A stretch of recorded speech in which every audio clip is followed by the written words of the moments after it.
on the banks of the pure-watered holy Ganga, wrapped in tapasya on the setting sun. My name is Karna, son of Adhiraj, the chariot. I am the one born of Radha.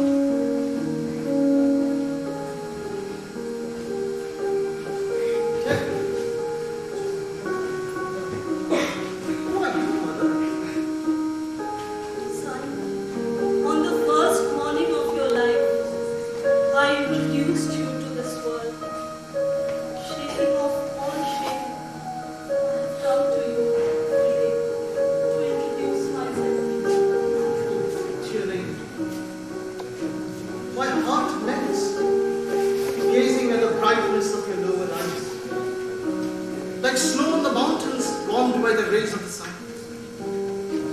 Your voice rouses exquisite pain, as if it whispers to my ears from some earlier birth.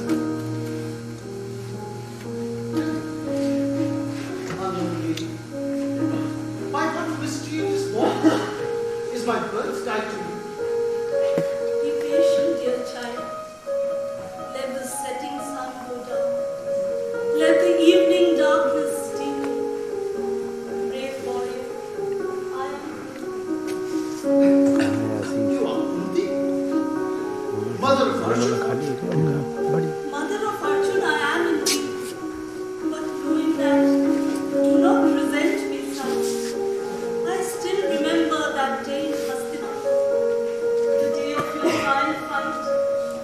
You entered slowly, fresh, youthful, into the arena, like the newly rising sun on the starlit horizon of dawn. Among the many ladies behind the screen, who was the happiest one? Silent, insatiable love, like 1,000 serpents lashing her tormented breast.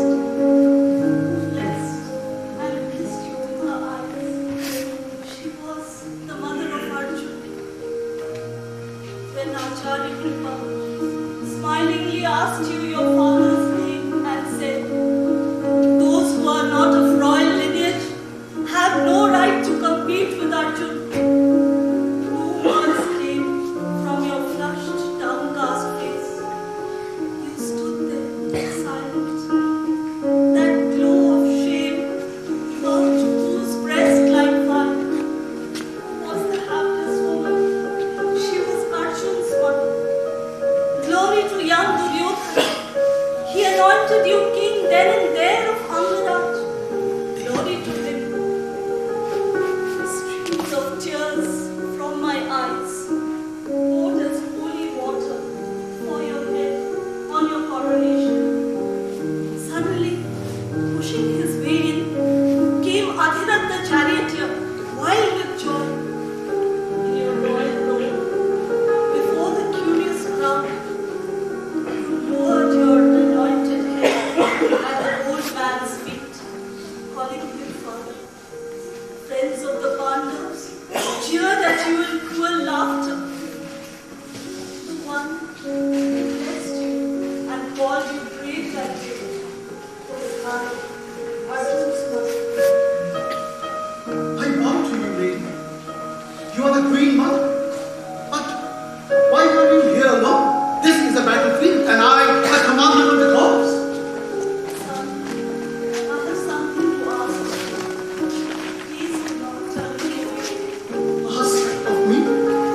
Whatever you demand, I shall gladly lay at your feet, except my manly strength and my faith. I've come to take you. Where will you take me? Near my heart, on your mother's lap. But you gifted with 5 sons. I have of no birth. I have no lineage. A minor king. Where will you give me place?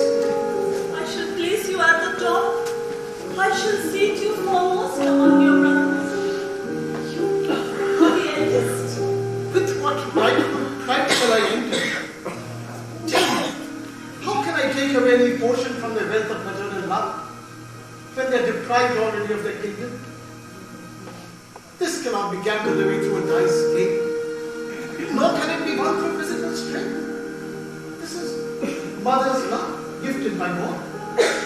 My son, God gave you the right to come to this lab once more. Come with pride, without thought. Take your place among your brothers in your mother's lap. Dear lady, I hear your voice as if in a dream. Look, the darkness has spread all around. All the corners of the sky are hazy. The Ganga is silent. To what land of Maya have you taken me? To what forgotten dwelling? To what early consciousness? Your words touch my enchanted soul like primal truth. As if the dim mists of my infancy and the darkness of my mother's womb surrounds me today. Mother, please. It may be true. It may be a dream. But place your hands on my brow for a moment gently. I have heard people say that my mother abandoned me. So many times have I dreamt at night, my mother coming slowly, softly to see me. I have wept in pain. Mother, remove the veil, let me see your face. Has the same dream returned today, in the form of the mother of the Pandavas, this evening on this battlefield, on the banks of the Bhagirathi?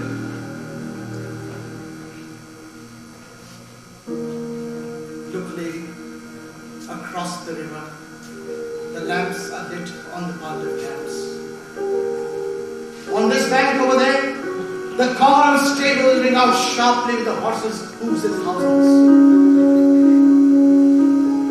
The great battle begins tomorrow. Why did I hear my mother's tender call through the voice of Arjun's mother tonight? Why does my name sound like sweet music when she calls? Why does my heart reach out in affection towards the five Pandavas? Come away, my child. Come away. I will, mother, I will. I will ask no questions, have no doubts, no suspicions. Your voice has roused my innermost soul. I cannot hear the battle drums, the conch shells, the victory trumpets. The violence of war, the valor of warriors, victory, defeat, it all seems so hollow.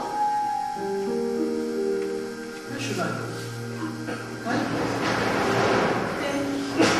Across the river, where the lamps are lit, on those still encampments by the pale sandbanks. There, the Arjun shall find his mother forever.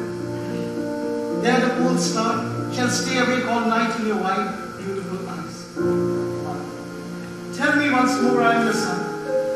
My son, Why then did you throw me away in shame, without a family, without honor, without a mother's affectionate glance into this strange, blind world? Why did you float me in this river of contempt forever?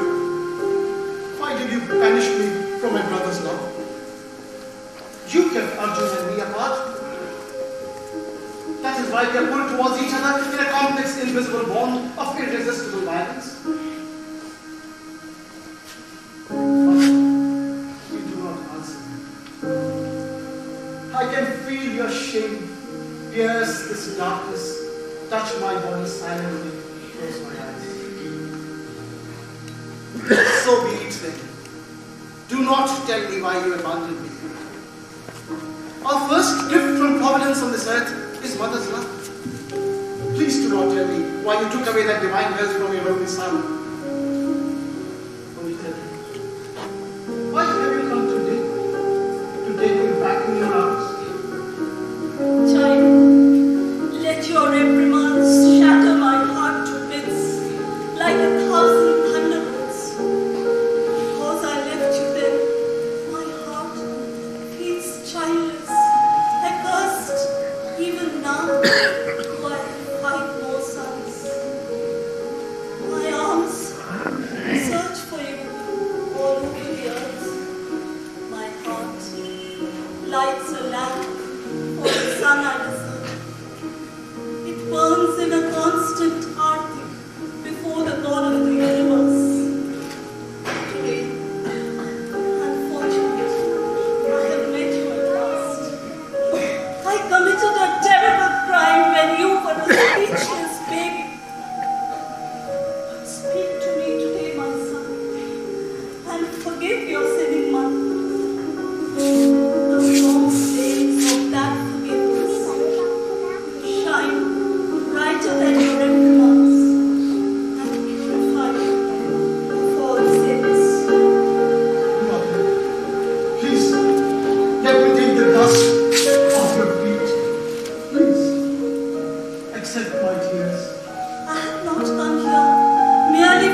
remain Pandavas, let the Kauravas remain Kauravas. I do not envy them. Begin your kingdom, my son, with the strength of your own arms. Yudhishthir will wave a white fan over you. Bhim will hold the royal umbrella. Brave Dhananjay will be your charioteer. Dhaumya will chant the Vedic mantras as your priest. You, the conqueror of enemies, will remain with complete powers in your kingdom amongst your kinsfolk, rid of all foes in your own kingdom on your jeweled throne. What throne? Mother, you offer the consolation of a kingdom to the one you refuse the bonds of maternal love. You cannot return to me what you refused me so long ago. You uprooted me, mother, at one stroke from my mother, my brothers, and my royal family. If I betray my low caste mother and call the queen my mother now, if I break my bonds with the Kuru king, shame on me. You are brave, my son, and praiseworthy. Oh, destiny, how harsh is your punishment. Who would have known that day that the tiny, helpless infant I deserted would return again from darkness, gaining such courage and strength that he would lift his own weapons and strike down ruthlessly his own mother's sons. What a terrible curse. Do not be afraid, mother. I give you my word, the Pandavas shall be victorious. On this dark slate of night, I can clearly read by starlight the terrifying outcome of this battle. In this quiet, silent moment, from the limitless skies, I can see effort without victory, striving action without hope. I can see the peaceful slide into nothingness. Please, do not ask me to abandon those who will lose the war. Let the sons of Pandu become victorious and become kings. I shall remain with the hopeless and the defeated. You left me on the ground, nameless, homeless on the night of my birth. Leave me today, mother, in the same way before my infamous, inglorious defeat. Give me this hearty blessing that I do not swerve from the true path of a one, of greed, victory, fame, or gain.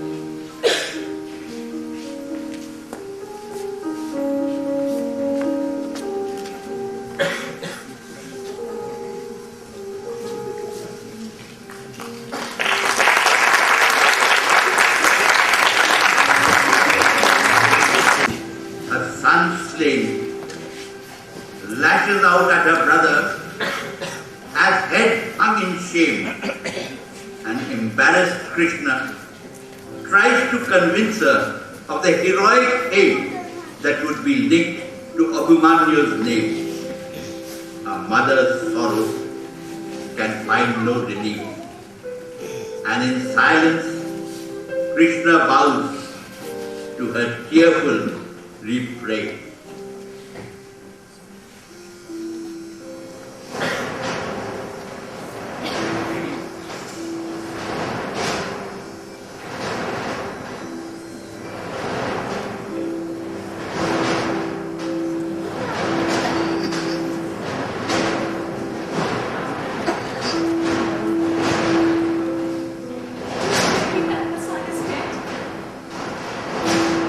Gloriously dead in the field of battle.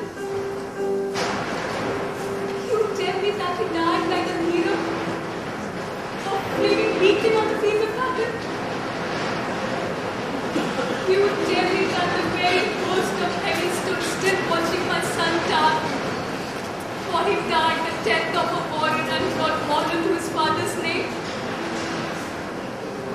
You tell me that I should be proud that I was such a son. The glory of the Bharat race. You tell me a lot of things. But the fact remains, my son is dead. Subhadra, he was not yours alone. He belonged to all mankind. He valiantly died in the battle, fighting against his foe. Today's struggle will be named after him, for it was a war in itself. Centuries hence, people will speak of Arjun's son and remember him with awe. He will be a legend in the annals of Bharat. Dry your eyes, Subhadra. You are the mother of a great hero, and tears do not befit you.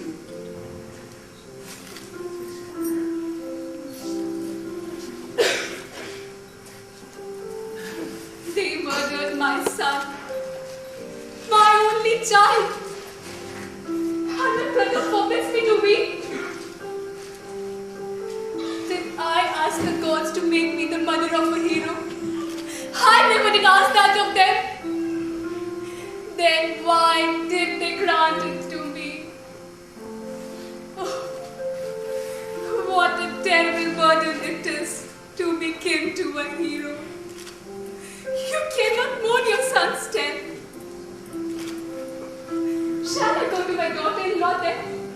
Only 6 months of pride and say, child, do not cry, for you are the wife of a hero.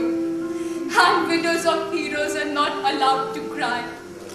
So do not cry out in anguish.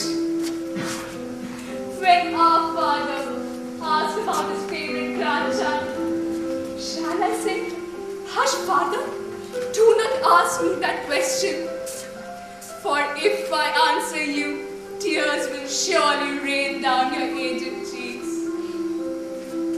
When my mother-in-law asks me, Subhadra, where is my Abhimanyu?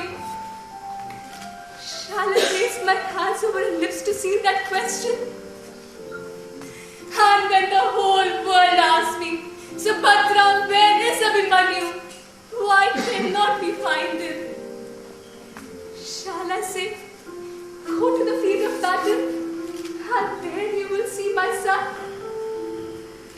only 18 years old, his head shattered by 7 pieces, his limbs broken,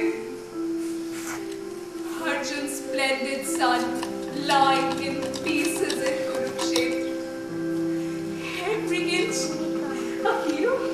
Sister, see the tears in my eyes and know that I loved your son as my own. He was the light of Yadav clan. Do you think that I do not grieve? Do you think that his father's eyes are dry? He fought so well, but neither his father nor his uncles, not even the great Bhishma could have equaled him in valor. And then they surrounded him and slew my nephew by unfair means. 7 seasoned warriors against one boy, and he alone. But he did not turn and flee. Ah, Subhadra, he stood and fought on. Subhadra, we will avenge your son. His murderers will not live. Krishna and Arjun swear to you, Abhimanyu will not have died in vain. Of what use are those words to me? And aren't his murderous heroes too? I am confused.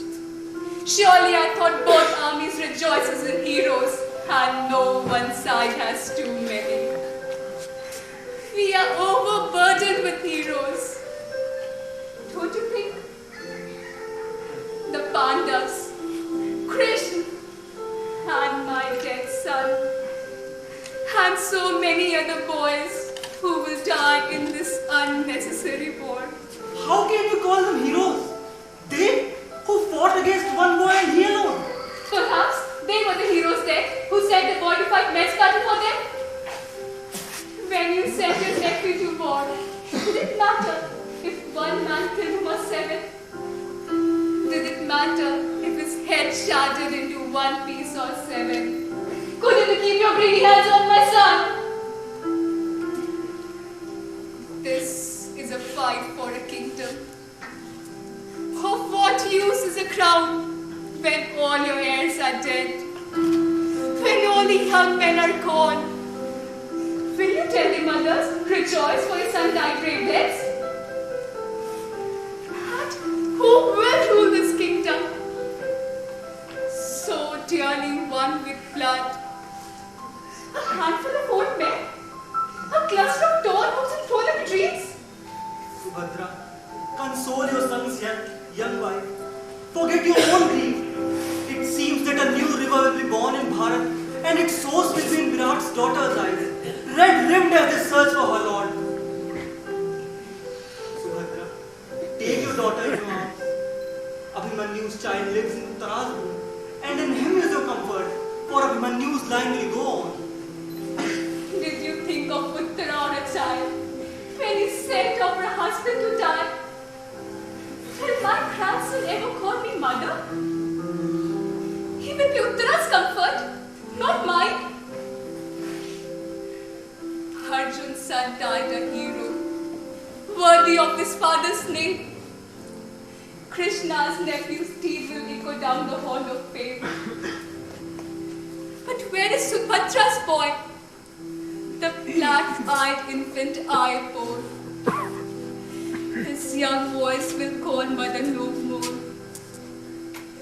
When I look for Abhimanyu, I see Kurukshetra, where the birds of carrion have already gathered above his usual face. In his broken body, nothing remains of his grace. Among all the other bodies, friends and foes, twisted and torn he lies. I gave a warrant to the Kuru race, but it was my only child who died.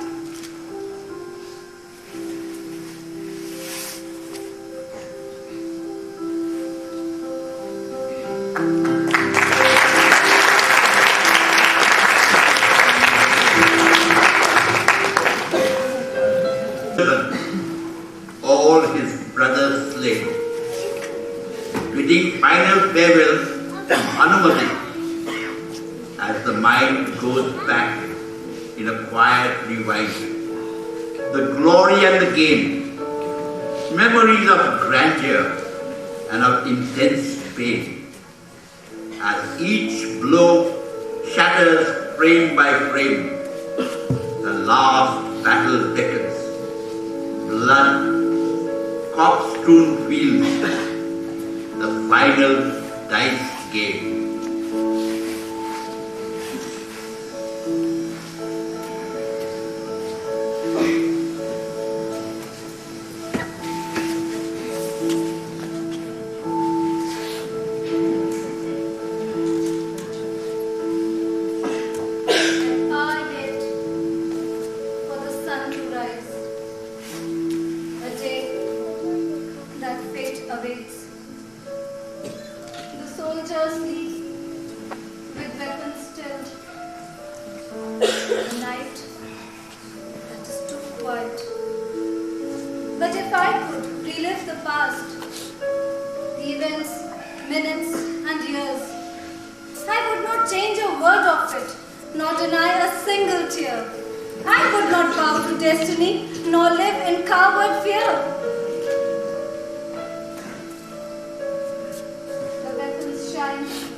My senses, sharpened for war awake, as another day breaks.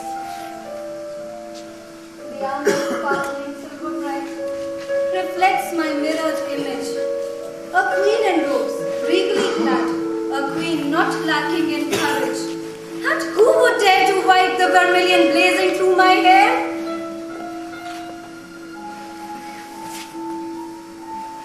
All our warriors dead and gone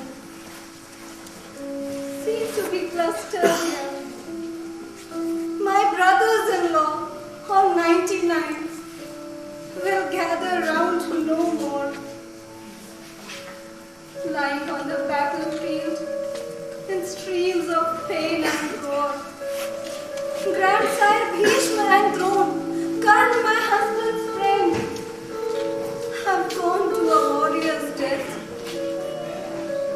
My husband stands alone at the end. And yet, I dare to stand and laugh. The tandav dances in my brain. I do not believe in defeat. I do not believe in death. I will have my victory and reign as empress again. Brave words, my queen. Braver than any I would dare to say. For true to tell, my heart, it aches today. The grand army once ahead lies bleeding in the field. The friends and brothers that once were mine now move in different line. Oh, Karn, bravest of them all, my truest friend, my faith, no longer marches by my side, but lies with severed head. The crawling vultures and beasts of prey encircle the noble dead. And Dushasan's blood has washed Panchali's hair. Oh, I'm alone today, as never before. Not even in the womb of Gandhari's 100 sons, I remain the only one. You are never alone when you have fire and flame and sword. Fire in your limbs, flame in your heart, and in your hand a flashing sword. You are not alone when you have justice on your side. The eldest son of Dhritarashtra does not with fear abide. You are not alone when you have to inspire your men with fighting yet. You are never alone, my lord. You have a kingdom to get. No man, no demon, nor woman yet has ever dared to say that Duryodhan was afraid in this life or next. But you have always told me all you wanted to say. So tell me, my queen, do you think we have justice on our side? Dhritarashtra was the eldest born, but my father-in-law was blind. Pandu ruled in his stead till he left for self-exile. I have said in long speeches, and I will say again, Pandu was a regent for a blind king. How could his son be the heir? As the eldest of the eldest born, the throne of Hastinapur belongs to you, and never by any trick of fate or counsel of men to Yudhishthir. This is right and just and fair. This is our destiny. Arrogance breeds enemies, and so does our sense of pride. Kings should not be weaklings, nor strive for popularity, but rule with an iron hand and sincerity. You are the king the Kuru race should rejoice to have had. During your reign, our coffers were full, trade thrived, Hastinapur shone with a leading light in the world of men. Duryodhan may be labelled as arrogant, with more than a share of pride, but as a ruler, my lord, you surpassed all previous men. And I can say with clarity, my words echo clear and true.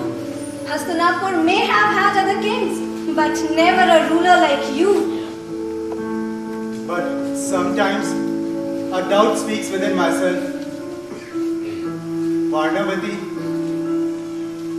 the game of dice and Draupadi's humiliation.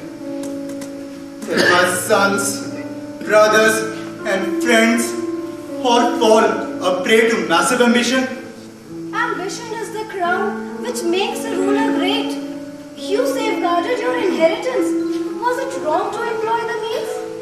I would have done more for my rights, and I am the daughter of a long line of kings. My chariot's waiting at the door. It's time for us to part. But these brave words of yours, my queen, I will carry in my heart. I believe that I did what any Kshatriya king would do to guard his people and his land from any kind of foe, even if the final end is Kurukshetra. What I did to Draupadi torments me. She was my cousin's wife, a princess of our very own race.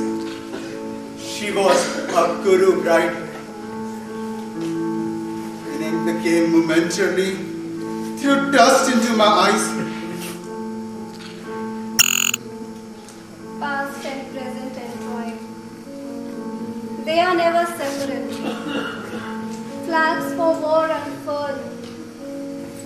There is no time to waste. But I have to ask, as the queen of Kurusion, if your wife was dragged to court amidst raucous cheers, what would you have done? You would be a widow before anyone touched a hair of your head. You would be a widow or you would be dead. My queen, I would not have sat like a statue while my wife was not about. I despised my cousin for that then, and I despise them now. To drag a woman to the open court is not done by men. It is the work of cowards and fools.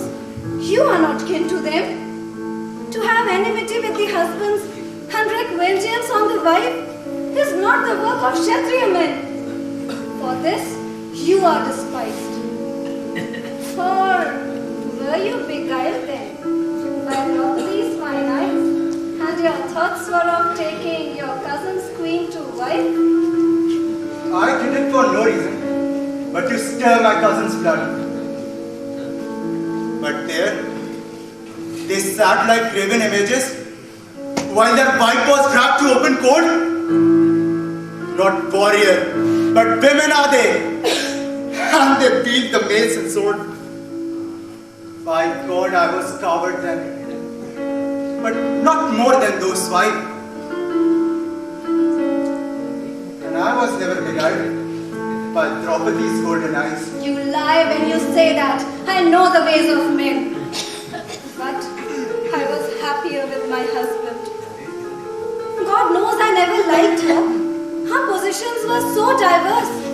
But I wept the day she was dragged to the open court.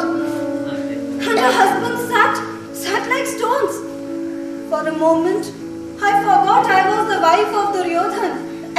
For a moment, I hated the whole of mankind, the Kaural and the Pandav race, and all that was mine. You told me that very day, the flaw in my victory. Your eyes flashed tiger fire and hate, and I could not drown out your furious face, the thunder in your eyes. I had many consorts, but only one true wife, and I was afraid that I had gone too far, and I knew, as no one knew, the determination that you are, and I was afraid that I would lose the only woman I cared for.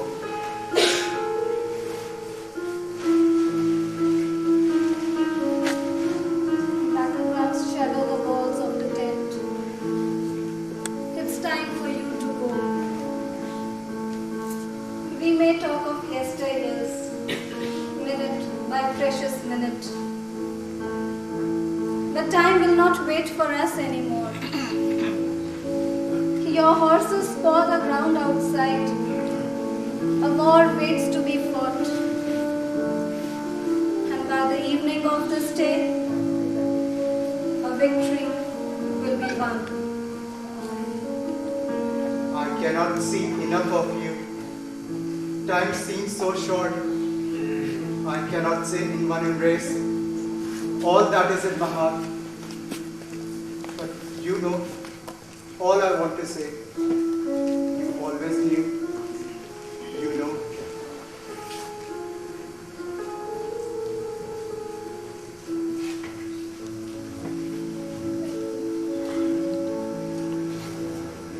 And there, you glitter in the sunlight. My armor catches your image. On my weapons, place once more your touch of love and courage. Farewell, my queen. I'm off to fight, to win or lose this war. Farewell, my heart. A battle like this had never been raised before.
We do the same again. To go out in glory, his better than a life of shame.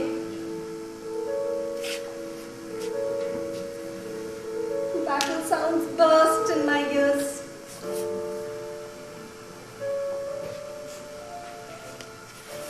I pause, remembering. The years move aside with a sigh. I see the day I came here to Hastinapur, a bride.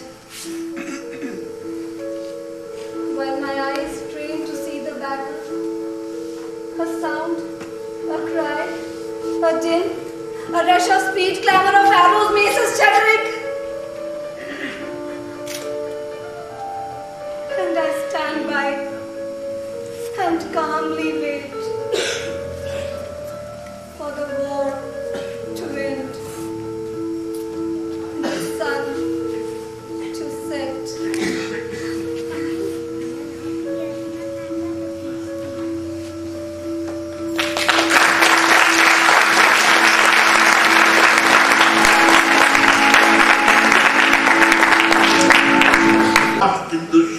Go. Ashwatthama's jewel shining in her palm, shrinking from the flood of blood, as futility and emptiness surround the blare of victory trumpets. All her sons dead and gone, wedded to many, but wife to none, engulfing vacuum and a vacant calm, stares blankly in desolation.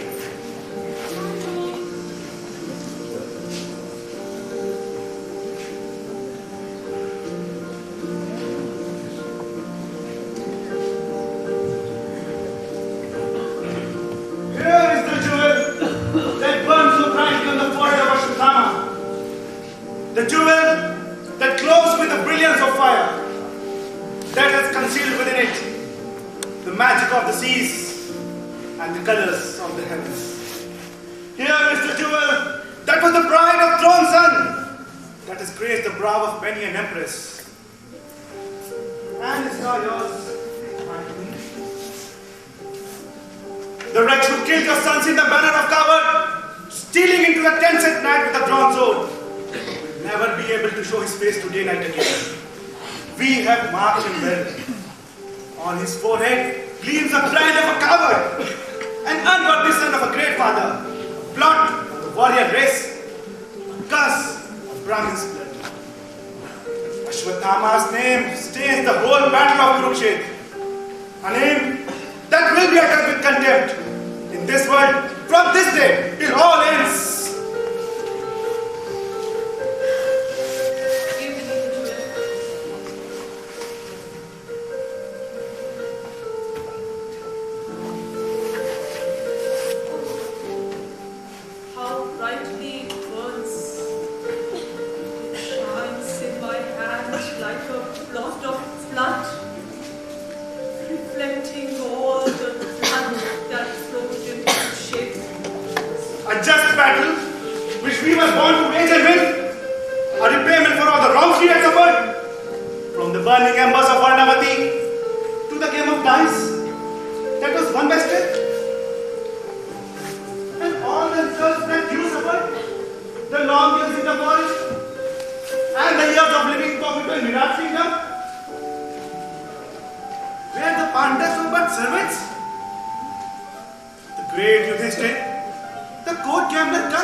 It stalks me, grinning and rubbing its hands as I turn restlessly from room to room, searching for peace and finding that none exists. And yet, it was you who wanted this war of annihilation. What I fought for was in truth our right. This throne of Hastinapur, this pride of Bharat race was Pandu's. As his eldest son, Yudhishthir was the rightful heir and never Duryodhan. Evil sons of Dhritarashtra lying dead on the fields of battle, their glory shattered forever. But why do I hate the color red, the color of my victory? Yes, forgiveness comes to you so easily, Panchan. Your hair is tied up after 13 long years. Washed with Dushasan's blood. The hands that dragged you to the court of Dhritarashtra, the voices that mocked you are now all still. But I have not forgiven you. Yes, forgiveness comes to you so easily, Panchan. Daughter of fire, queen of the Pandavas. The fire in my soul has been washed out by tears. And not all of them are my own. I had thirsted to see the sons of Dhritarashtra lying dead on the field of battle. The crowns that once glittered on their foreheads now lie broken in the dust, and my heart should rejoice. And yet I had not foreseen that with the end of the house of Kauravas, the house of Pandu would be empty too, and Kurukshetra will leave behind only a blankness as legacy. Those who are dead, died valiantly. Do not lament over them, but rejoice in the fulfillment of victory. Have you seen any tears in my eyes? I walk from room to room in this vast palace, searching for a person with whom I can share my long-awaited joy. But everyone has conspired to be my enemy. In one room, Subhadra lies tearless, and I realize that Abhimanyu has died. Your son, whom I had loved more than my own. I enter another room, and Uttara's sky splinters my heart. She, whom I had decked as bride only 6 months ago, is now a widow. I step into Hidimba's room. She, who had been a source of strength to me, though we had met but seldom. I look at her, and it is not her I see, but Ghatotkacha's mother. Bhim's son lies sleeping in Kurukshetra, and his mother's eyes do not see Draupadi. I go to Kunti, but my mother-in-law's eyes are full of memories that recall her dead grandsons. There is not one room in this vast palace where I can rest my aching head. There is not a single woman in this household who will admire this jewel. Oh Arjun, the war was righteous and the evil lie dead. But why are we left airless? I would rather face the artillery of enemy forces than look into Subhadra's eyes or see my daughter-in-law's face. And I know my brothers feel the same. You are brave. You have spoken of everyone's children. But your own. Did I have any time in my life to be a mother? I only bore 5 sons and called them mine. During their childhood and early years, I was roaming from forest to forest with my husbands in exile. I saw them again only 6 months ago. And before I had time to be a mother, the war broke out and they are dead. Draupadi is not brave. My sons were everyone's children except mine.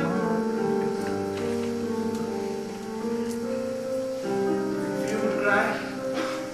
My heart would lighten. Your silence deadens me. It makes me feel that we have made you a queen. No, an empress in fact. But you have gone. We have clothed you in silk and decked you in jewels, and you shine like fire.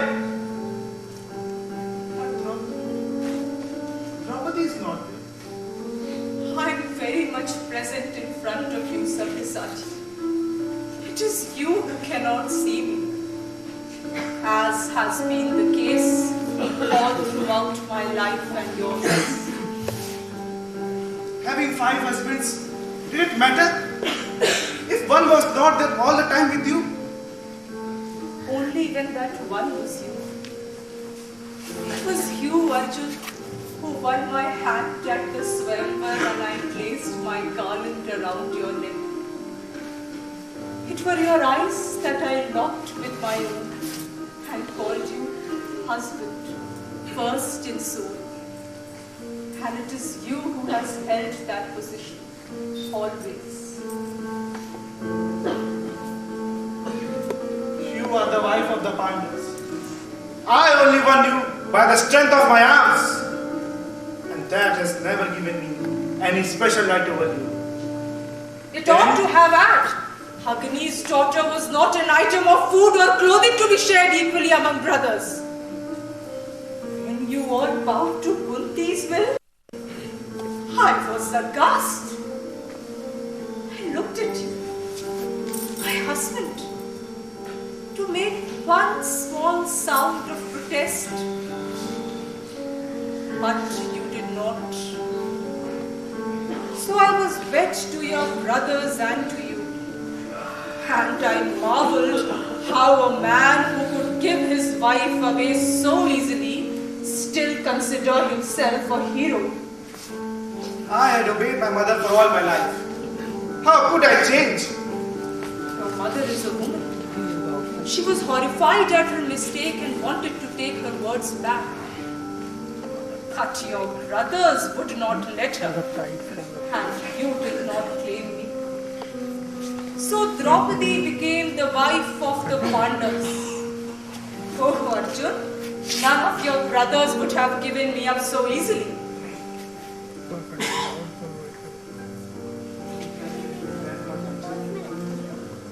Oh my queen, your sons are dead. You are empress of Hastinapur. And you are talking of a man and a woman? Mere ghosts of the past who do not matter anymore. Father, I will never have a time to speak to you of this again. For we have lived in evasions. If today is not the day, then which day? Which hour will be a truer one? My sons are all dead. And Srutsingh was yours too. And yet, you look at me and remind me so calmly that my sons are dead. Not one child, but 5, whom I had not seen for 13 years. And yet, Draupadi must be brave. King Drupad and Prince Drishtadyumna, my father and my brother are no more. Killed in this way, fighting on the Pandav side, dying to put a crown on my head. And I am the empress. And Draupadi cannot speak about Arjun on this day. Are you waiting for another dawn, another life, or do you want my words to remain unspoken, to be drifting about on the edges of time forever? What you cannot speak, do not speak. Of what I don't dare to hear, don't make me hear, whether in lifetimes or in years. And wife we have been for so many years, and yet strangers also, but good friends most of all. My son, my murdered child, on his memory I swear to you that there has never been a time when Arjun's heart has not held Draupadi, when his words have not been but for Draupadi, when his eyes has not seen only Panchali, daughter of Draupadi, and his brother's wife. Yours do as well. Never forget that I was your bride first. 5 fires burnt on my wedding day, and I took sacred rounds with 5 men, all my husbands, and yet there was only one whom my heart accepted in all truth and verity.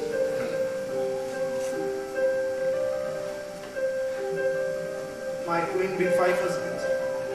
You should not think of one more than the other. And yet Arjun is but human too.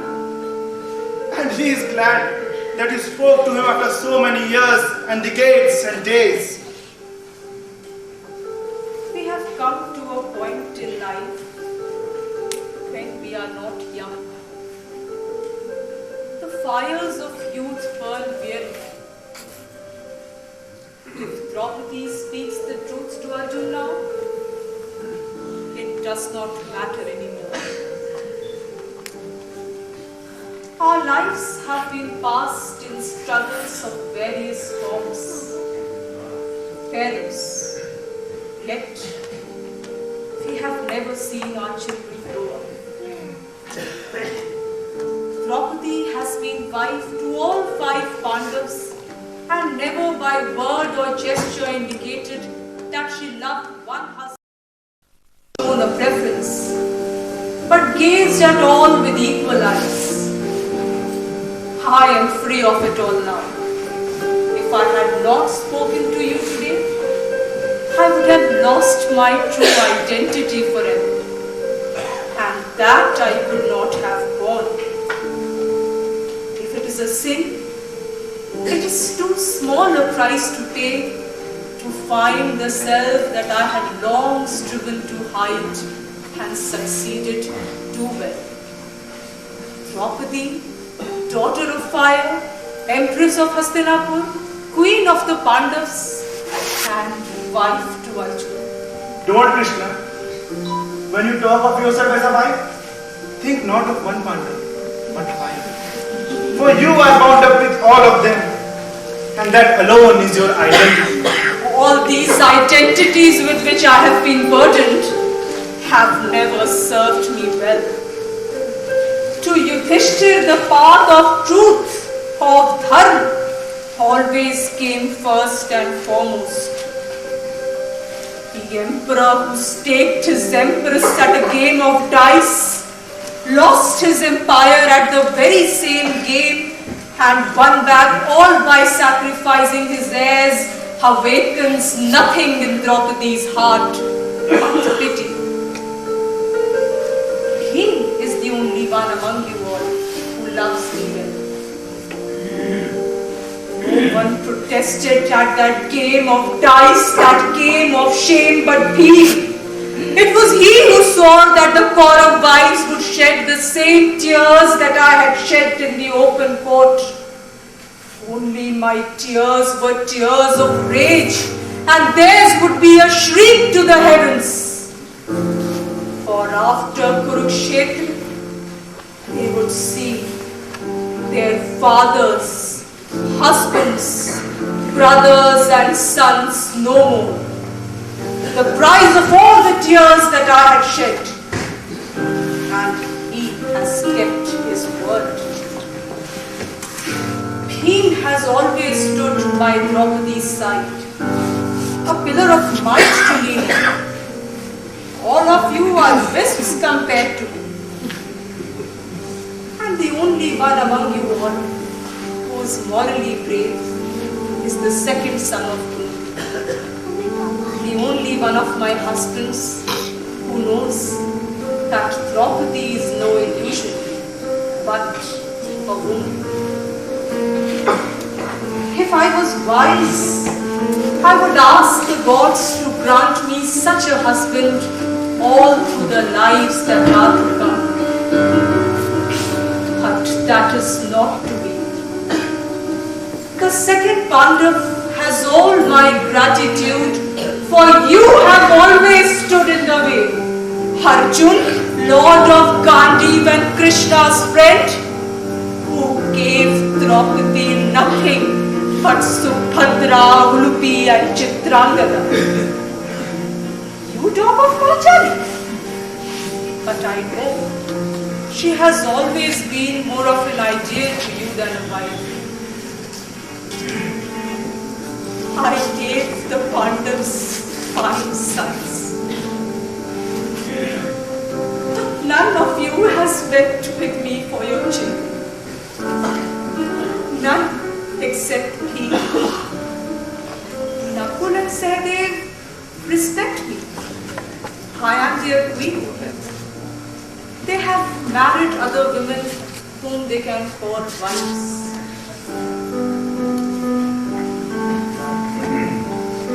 Draupadi has 5 husbands, but she has none. She had 5 sons and was never a mother. She lost them all and no one sees her weep because her eyes are dry. And the daughter of fire can have no kinship with tears. If you say that Draupadi's identity is nothing but the Pandavas, I will smile and say that the Pandavas have given Draupadi a crown. She will wear it, as she has borne all the calumnies that her husbands have brought her with pride. For you have given her no joy, no feelings, no sense of victory, no honor as a wife, no respect as a mother, only the status of a queen. Oh Gandhari, revenge is sweet. I thought to laugh over the death of your sons with mine by my side. Princes of Hastinapur, emperors to be, but they have all gone, and I am left with a lifeless jewel and an empty crown. The Kauravas must be laughing in hell today, while my baffled motherhood wrings its hands and strives to weep, to gnash its teeth and yell at the skies to return her sons. Oh Abhimanyu, child of Subhadra's womb, more beloved to me than my own, for he was Arjun all over again in a more perfect form. My son, who told me once, Mother, I will return you your crown if my father cannot. Abhimanyu, if I could see you smile again with Uttara by your side, all the crowns in the world would be well lost. If you cannot look at Subhadra, Arjun, how can I bear to see the faces of lost motherhood that haunts this palace? Rejoice for Draupadi. She is an empress. The crown she has lost is regained. Weep for a mother who has forgotten to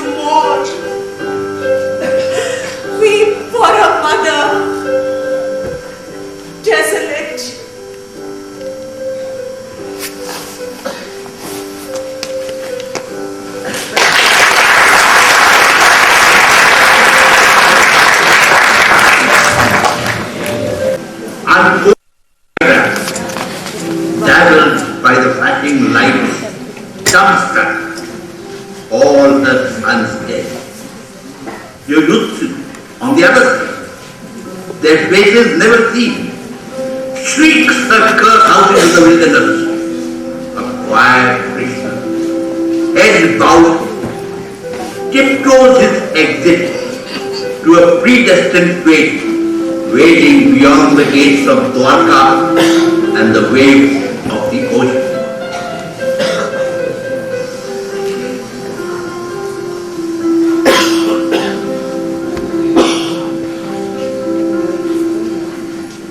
A few days ago, the mist that swirled over the field was red. Red with the sound of clashing steel, of angry horses, red with the fury of men. The color of battle is always red, a howling red that wipes out men and kingdom, a wild red dancing as blood splashes onto the ground. Chariots tumble and kingdoms fall. Only 18 days that was Kurukshetra. And now a stillness over the battlefield. Where once all was sound, silence. A silence leads the fields of Kurukshetra. A white mist replaces the red. A whiteness of sorrow, of loss, of defeat. A new emperor sits on the throne of Hastinapur. And all that is left of the previous regime are the white widows of royalty.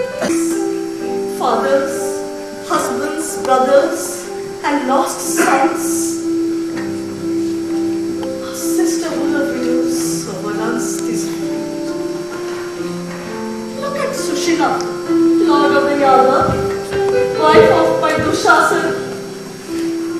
Anyone looking at the terrible shell of the man that once was, his heart gouged out by Bhim's monstrous hands, his eyes eaten by vultures, would not have stopped but averted her eyes and hurried by.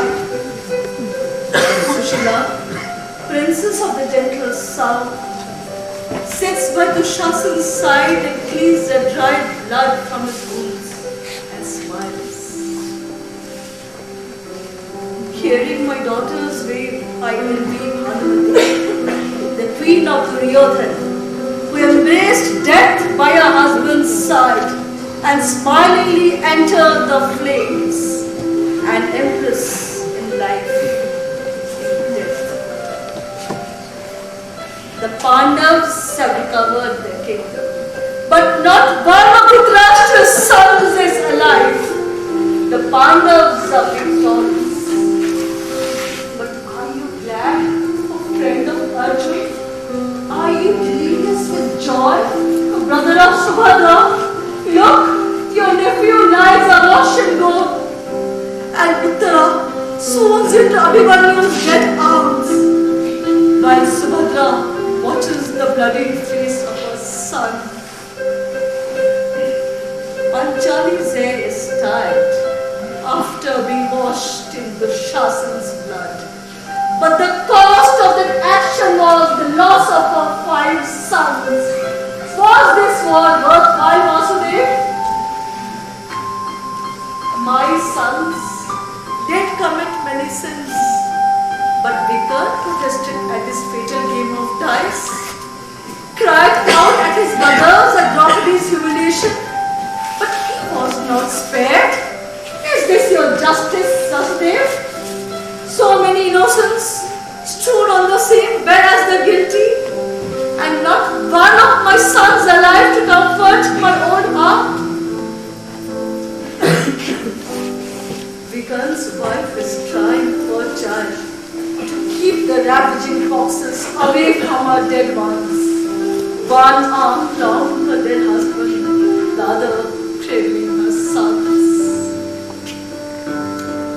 Son of Devaki, Yashoda Ray, you could have stopped this pretty sad war if you had wanted to. as you won it with your violence. You could have halted this gigantic tide of blood which swept away the Kuru men and left the Pandavas scarred for life. Go now and return to the Pandav wives the dead bodies of their young sons and give them a hero's burial. Princes they were of Kuru blood who lie massacred today by you. The Pandavas and the Kauravas were one race in the battle of Kurukshetra destroyed. The half is never the same as the whole. The Pandavas grieve for the slain kinsfolk, and all this is your fault. My eyes, bound for so many years as a sign of devotion for my blind husband, have never looked upon the faces of my sons in this life.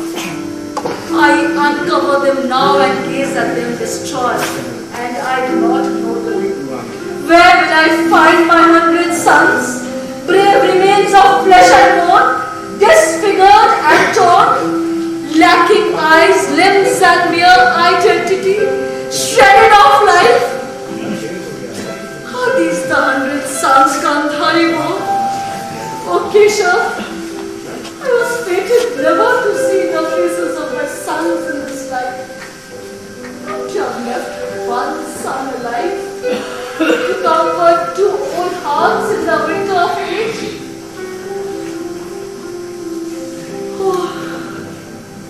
Fullness is made still more bleak by the memories of the murdered children and the remembrance of all that was said. Not a single son or grandson left.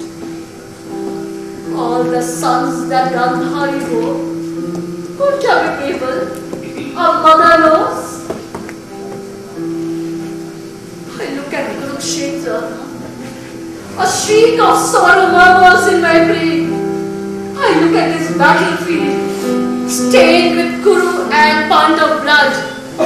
I look at devastation, and standing by my side, I see the author of Kurukshetra standing silent, harbinger of destruction, gazing at the insane daughters and granddaughters-in-law of Bharat race, looking on at heaven. Oh Krishna, listen then to Gandhari, Shubala's daughter and Dhritarashtra's wife, mother of 100 dead sons. Look clearly at Gandhari. Her eyes carry the destruction of your own race. 3 decades from this day, when your grandsons are grown men, the Yadav clan will tear itself apart in a civil war, more terrible than the one that raged in Kurukshetra. In front of your eyes, your sons and grandsons will kill each other in a mad frenzy of hatred. Father will kill son, brother will murder brother in a turbulence that will destroy the Yadav clan. On the blood of those slain, I vow, the Yadav women will weep one day as we are weeping now. Your eyes shall see scenes more heartbreaking than I stand and see in this wilderness that is Kurukshetra. And son of Debobroto, your capital, majestic Dwarka, will sink beneath the waves of a turbulent sea, never to be seen again in the eyes of men.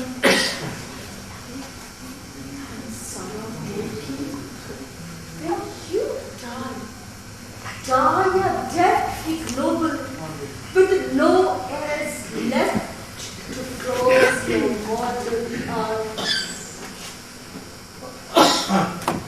And all this shall take place as I foretell. For the lips of Gandhari have never spoken a word.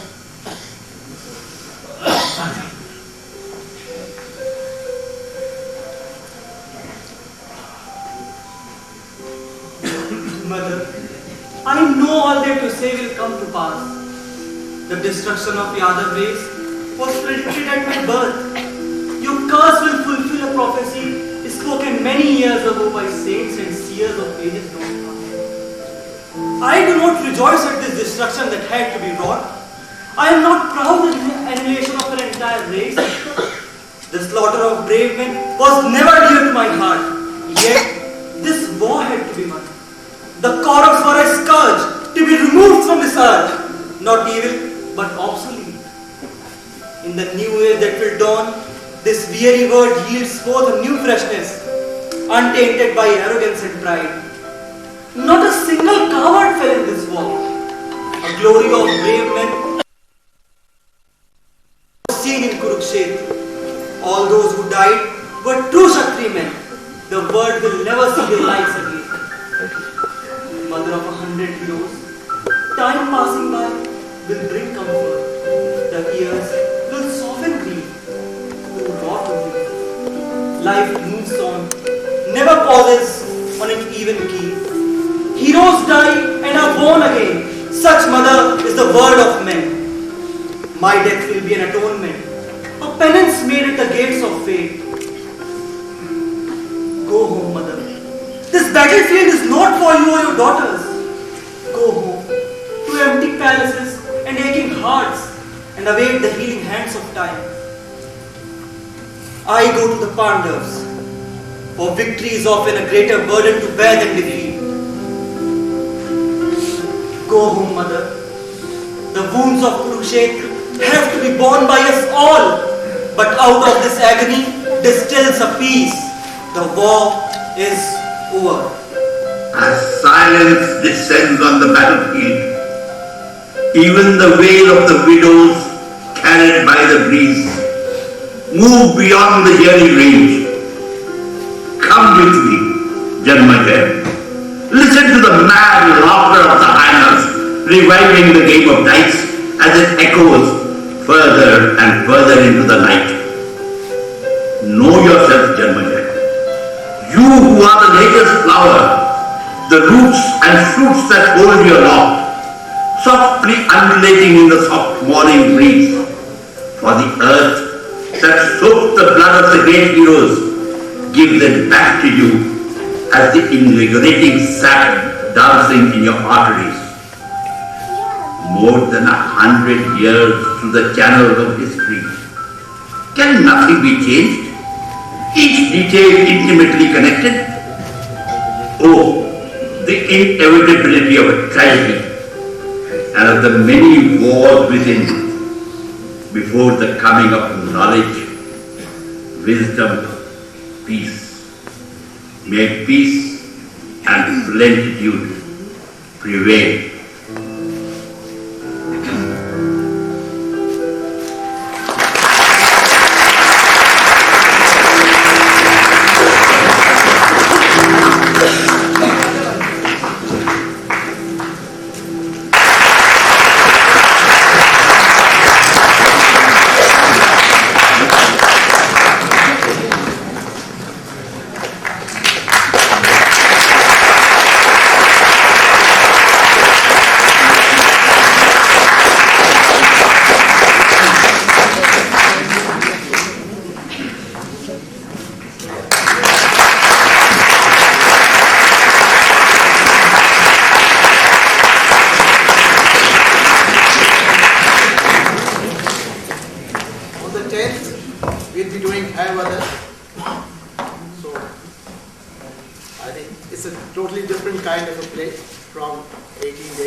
You're all welcome on 10th at 6 o'clock. We start at 6.